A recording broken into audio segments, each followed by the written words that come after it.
What's up, guys? If you're new to the channel, I'm Ray Sid and this is Life is Easy. So guys, today I have the new weird front end, strange front end, maybe decent looking front end on some cars, BMW 4 Series, the 430i, and I want to kind of go over why, honestly guys, this isn't the one.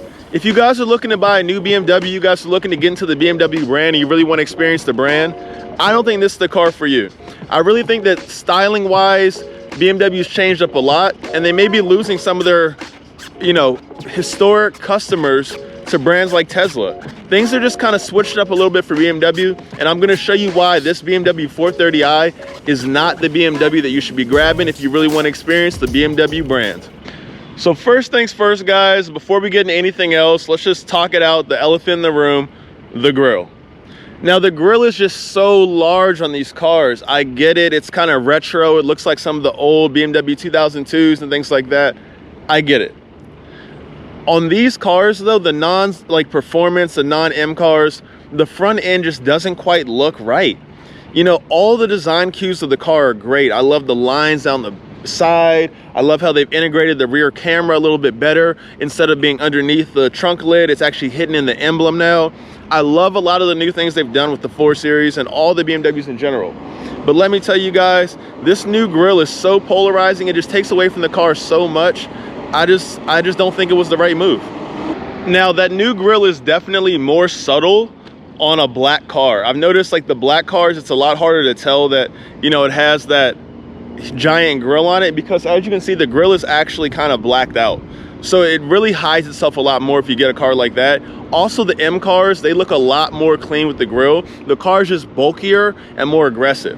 I think the base model 4 Series, 3 Series, things like that, they look too tame to have such an aggressive piece on them. Now, I'm not, a car designer, I'm not an architect, I'm not any of that, but for my personal look and my personal feel and what I like about BMW, I think the grille is a little bit too large, and it's one of those features that I really wouldn't be surprised if we see that thing gone in a few years, and I expect the facelift of these cars to come pretty soon. I might be wrong, but honestly guys, it's so polarizing to everyone. Why not do something that more people like? All right guys, let's move on to the next thing I don't like about the new BMW 4 Series. So the 430 specifically has a 4-cylinder 225 horsepower motor. Those numbers sound whack. They just sound kind of whack, especially coming from the old school 335. That's what I used to have, and I used to love that motor. It's one of the most legendary motors that BMW ever made. It was so legendary that the M3 became twin turbo after that car. To see them now have these motors that are in the car now, they just feel so tame. Like, one thing about BMW is it was always so engaging. Every time you were driving your BMW, you were just engaged. They were darty, they moved fast, the steering was good, the acceleration felt good. It wasn't necessarily the fastest car in the world. Let me tell you, before the M's were twin turbo, they weren't that fast, man. I remember test driving an M3 and being like, this car is kind of slow, but they were fun. Now, when I see twin power, when I pop the hood and I look at this motor here, it's just not the same vibe, man. It's not about performance, it's about efficiency, and honestly, that's really what's missing here. I get why people want these cars. I know BMW's been a popular brand for so long, but if you really want to experience that BMW heritage, that racing heritage, the reason why people grab BMWs, at least get the M Sport, because let me tell you, this 430i is just too soft, too tame. That's just how I feel. All right, so besides that, guys, honestly, the styling of the car is pretty cool. If you look at the car from the side or just like from the back, honestly, it's a pretty good looking coupe. I'm a big fan of the BMW styling here. I'm a big fan of how it looks. It just looks like a little bit more rounded version of last generation's 4 Series, and I'm here for it. It's just so strange that they added the crazy front end, the crazy grille on such a tame looking car besides that. But let's get out of here. Let's get a little bit of driving. I'm up at one of my favorite spots here. We're gonna hit some twisties on the way down. Hopefully see how this car does in a straight line and give you guys a few more reasons why, honestly, I don't love this BMW 430i.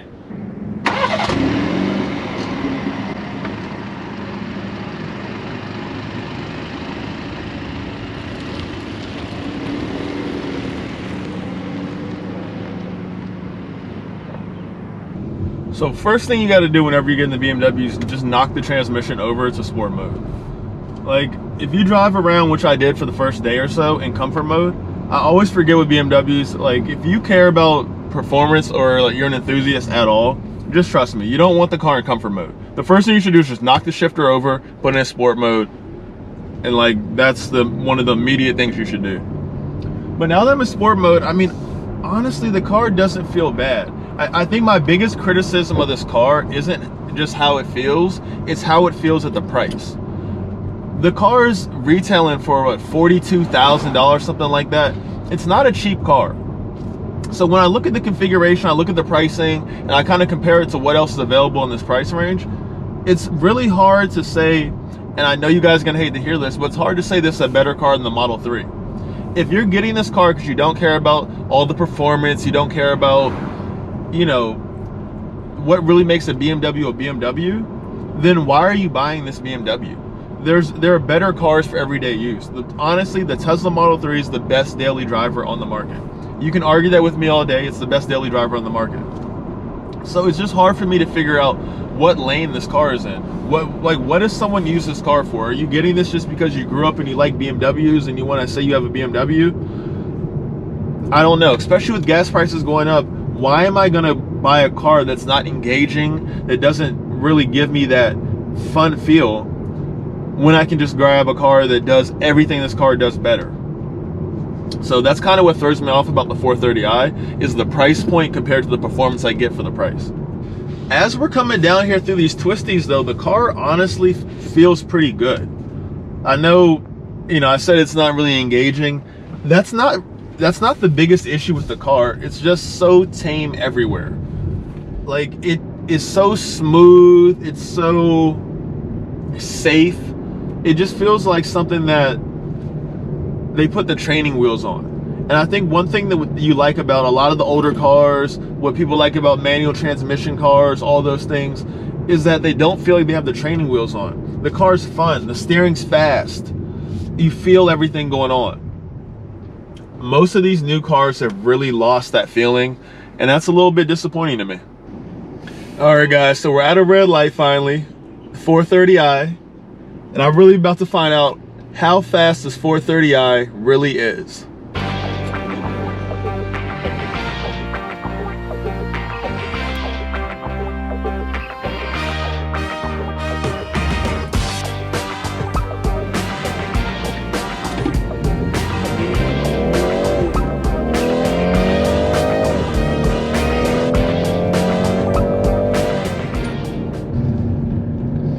Alright, so I really was going into this video thinking, honestly, the 430i is slow. I'm really not a fan of anything below the M Sports and the BMW line. You might as well go get another car and get it better equipped. Like, this isn't really a good showing of what a BMW is or what it means to be driving a BMW. But honestly, after hitting the gas and after coming off that light from this car, it's decently fast. Like, it is quick for a non-M Sport car. It's just not exciting. The little 225 horsepower motor or whatever this is, it just doesn't quite do it. And it's more about how smooth it is, which is a compliment, I'm sure, for some people. But for me, it's just too smooth. It doesn't ever feel like you're moving fast. It doesn't ever feel quick. I know it almost makes 300 pound-feet of torque, which is a lot more horsepower than the car's making, but it just never really feels that fast or that exciting. And that's a huge, I don't know, it's a huge issue with the new BMWs. They just feel too tame. They look too tame, they feel too tame, and generally they are too tame. All right guys, the final thing that I really hate about the BMW 430i, and this is, again, a lot of these things are all the new generation BMWs. Most of the BMWs from this generation, it's all very similar. But the last thing I hate about these cars is the infotainment screen. The 8.8-inch screen is such trash. If you don't get the technology package, it's ridiculous. Like, I hate how small and crappy looking the screen is. There's a giant bezel around the screen. Like, no one has done this before at all. Look at the iPhone. They're trying to get rid of as much bezel as possible. They're trying to make it just all screen. Look at the Tesla screen. The screen is just perfectly there and it's all screen. This screen here literally has a huge bezel, like a quarter of the size of the screen itself on either side. I hate that. That being said, this is a lot better. The tech this generation is way better. I love the car companies are outsourcing a lot of their tech stuff to Apple. So they have CarPlay, they have Android Play. I love that stuff. It works super well. The map is way better. I can use my phone to throw the map to the car. I love that. But honestly, guys, come on, give me a better quality screen. There are so many good screens out there. Now, every tablet is a decent screen. I need something a little bit better than this. I need something that's better to input stuff in than this. But for now, CarPlay has kind of been the great equalizer between Tesla, which has a great in-car interface, and a lot of the other car companies where their interface has sucked. But now that they have CarPlay, they integrate a lot better. So, you know, that kind of sums up the BMW 430i. Guys, if you want this car, cool, enjoy it. I hope you guys have fun with it. But I gotta be honest, for me, this is not like a performance BMW. This is not a BMW that reminds me of why I love BMWs. I don't need to go into all the details. Like, this car's been out for a year. Most of you guys kind of have an idea of the car. Just how I felt, I thought was different from a lot of the other reviewers I saw. A lot of reviewers said this car feels fast, it feels quick, it feels this. Sure, I'm sure this car is actually pretty quick. It just isn't what I think of, again, when I think of BMW heritage. I want a car that is engaging and fun to drive. The car can be slow as hell. A lot of these M cars were slow as hell, but this car would always feel like a track monster. These cars here don't quite feel like that.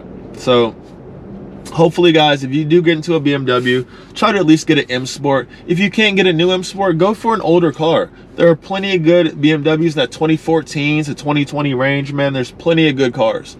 So you don't necessarily have to get a brand new car. I know a lot of the new features like CarPlay are great. Some of the new, you know, infotainment stuff, I get it, guys.